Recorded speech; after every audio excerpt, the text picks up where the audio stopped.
Style icon Shruti Haasan చేతుల మీదుగా Shubhapradam shopping mall July 3 నల్గొండలలో గ్రాండ్ ఓపెనింగ్.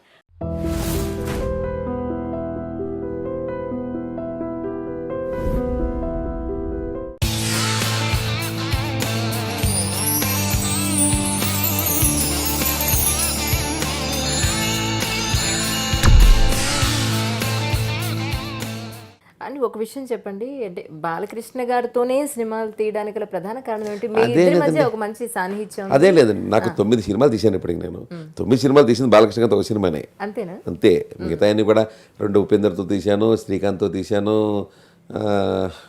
అదే అదే మన ఈవి గారి అబ్బాయితో తీశాను, జంపు జలాని అని ఏమి ఉన్నాయండి. ఇన్ని అదేం కదా. కానీ అంటే ఎప్పుడు స్నేహం అనేది ఎప్పుడు ఎక్కడ ఎలా పుడుతుందో తెలియదండి. ప్రేమ అనేది ఎప్పుడు ఎక్కడ పుడుతుందో తెలియదు అన్నట్టుగా. మీకు ఆయనలో నచ్చిన అంత గొప్ప గుణం? That's what I'm saying. What I want to say is స్నేహం అనేది ఎప్పుడు ఎలా పుడుతుందో తెలియదండి.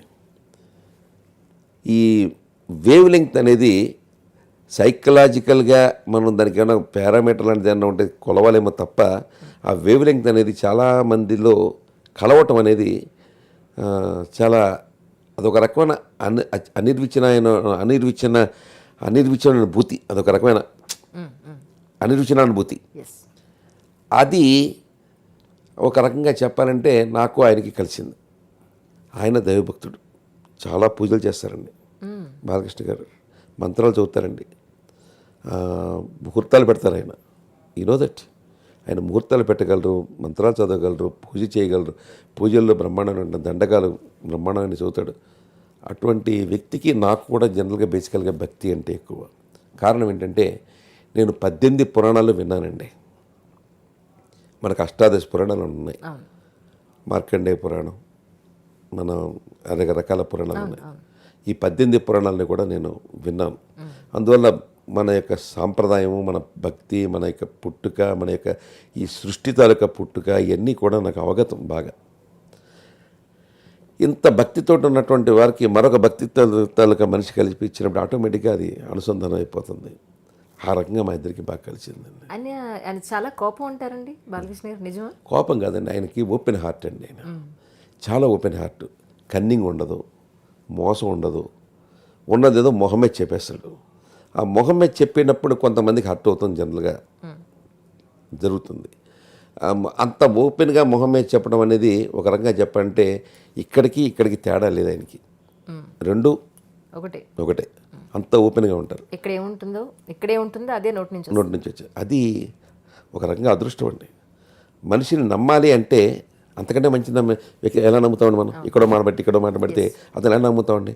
అదే నాకు ఆయన మీద ఉన్నట్టు గౌరవం అనుకోండి. ఇక్కడికి తేడా లేని మనిషి. అటువంటి వ్యక్తిని నేను నమ్మకపోతే నమ్మకానికే నమ్మకం లేనట్టుగా ఉంటుంది. అదండి.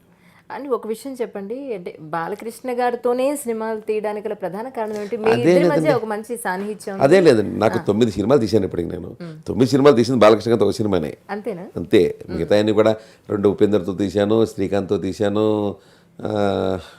అదే మన ఈవి గారి అబ్బాయితో తీశాను, జంపు జలాని అని ఏమి ఉన్నాయండి. ఇన్ని అదేం కదా. కానీ అంటే ఎప్పుడు స్నేహం అనేది ఎప్పుడు ఎక్కడ ఎలా పుడుతుందో తెలియదండి. ప్రేమ అనేది ఎప్పుడు ఎక్కడ పుడుతుందో తెలియదు అన్నట్టుగా. మీకు ఆయనలో నచ్చిన అంత గొప్ప గుణం? That's what I'm saying. What I want to say is స్నేహం అనేది ఎప్పుడు ఎలా పుడుతుందో తెలియదండి. ఈ వేవ్ లెంగ్త్ అనేది సైకలాజికల్గా మనం దానికి ఏమైనా పారామీటర్ లాంటిది ఏమైనా ఉంటే కొలవాలేమో తప్ప, ఆ వేవ్ లెంగ్త్ అనేది చాలా మందిలో కలవటం అనేది చాలా అదొక రకమైన అనిర్విచన భూతి. అదొక రకమైన అనిరుచిన అనుభూతి. అది ఒక రకంగా చెప్పాలంటే నాకు ఆయనకి కలిసింది. ఆయన దైవభక్తుడు, చాలా పూజలు చేస్తారండి బాలకృష్ణ గారు, మంత్రాలు చదువుతారండి, ముహూర్తాలు పెడతారు ఆయన. You know that. ఆయన ముహూర్తాలు పెట్టగలరు, మంత్రాలు చదవగలరు, పూజ చేయగలరు, పూజల్లో బ్రహ్మాండమైన దండకాలు బ్రహ్మాండమైన చదువుతాడు. అటువంటి వ్యక్తికి నాకు కూడా జనరల్గా బేసికల్గా భక్తి అంటే ఎక్కువ. కారణం ఏంటంటే నేను 18 పురాణాలు విన్నానండి. మనకు అష్టాదశ పురాణాలు ఉన్నాయి. మార్కండేయ పురాణం, మన అనేక రకాల పురాణాలు ఉన్నాయి. ఈ 18 పురాణాలని కూడా నేను విన్నాను. అందువల్ల మన యొక్క సాంప్రదాయము, మన భక్తి, మన యొక్క పుట్టుక, మన యొక్క ఈ సృష్టి తాలూకా పుట్టుక ఇవన్నీ కూడా నాకు అవగతం బాగా. ఇంత భక్తితో ఉన్నటువంటి వారికి మరొక భక్తి తాలూకా మనిషి కలిపి ఇచ్చినప్పుడు ఆటోమేటిక్గా అది అనుసంధానం అయిపోతుంది.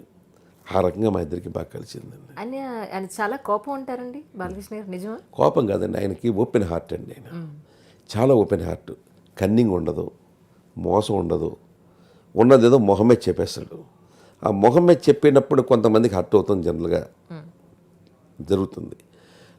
అంత ఓపెన్గా మొహమే చెప్పడం అనేది ఒక రకంగా చెప్పాలంటే ఇక్కడికి తేడా లేదు ఆయనకి, రెండు ఒకటే, అంత ఓపెన్గా ఉంటారు. ఇక్కడే ఉంటుందో అదే నోటి నుంచి వచ్చి అది ఒక రకంగా అదృష్టం అండి. మనిషిని నమ్మాలి అంటే అంతకంటే మంచి ఎలా నమ్ముతామండి మనం? ఇక్కడో మాట పెడితే అతను ఎలా నమ్ముతామండి? అదే నాకు ఆయన మీద ఉన్నట్టు గౌరవం అనుకోండి. ఇక్కడికి తేడా లేని మనిషి. అటువంటి వ్యక్తిని నేను నమ్మకపోతే నమ్మకానికే నమ్మకం లేనట్టుగా ఉంటుంది. అదండి. మీరు ఇప్పుడు 3 వైరుధ్యం ఉన్న రంగాల్లో ఉన్నారు. ఒకటి మీ బిజినెస్, 2 రాజకీయాలు, 3 సినిమా. మీకు ఎక్కువ మనస్సంతృప్తిని ఎక్కడిచ్చింది? ఎక్కువ మీకు కష్టం అనిపించిన ఫీల్డ్ ఏది? ఎందులో మీరు ఎక్కువ ఎంజాయ్ చేస్తున్నారు? కష్టం ఏదైనా ఇష్టంతో చేస్తామండి, కానీ కష్టం ఏదైనా ఇష్టంతో చేయాలి తప్ప కష్టంతో చేయలేమండి. నాకు ఒక్కోసారి అనిపిస్తుంటుంది, కొంతమంది ఇంటర్వ్యూలు చూస్తుంటాను నేను, నేను చాలా జీవితంలో చాలా కష్టపడ్డానండి, కష్టపడి పైకి వచ్చానండి, అదండి ఇదండి అంటుంటారు. నేను అసలు ఆ విషయాన్ని నమ్మనండి. కష్టపడి పైకి రావటం అనేది ఒక భాగమే. నీ కష్టాన్ని భగవంతుడు ఇష్టం చేసుకున్నప్పుడు మాత్రమే నీ కష్టం గుర్తింపు వస్తుంది.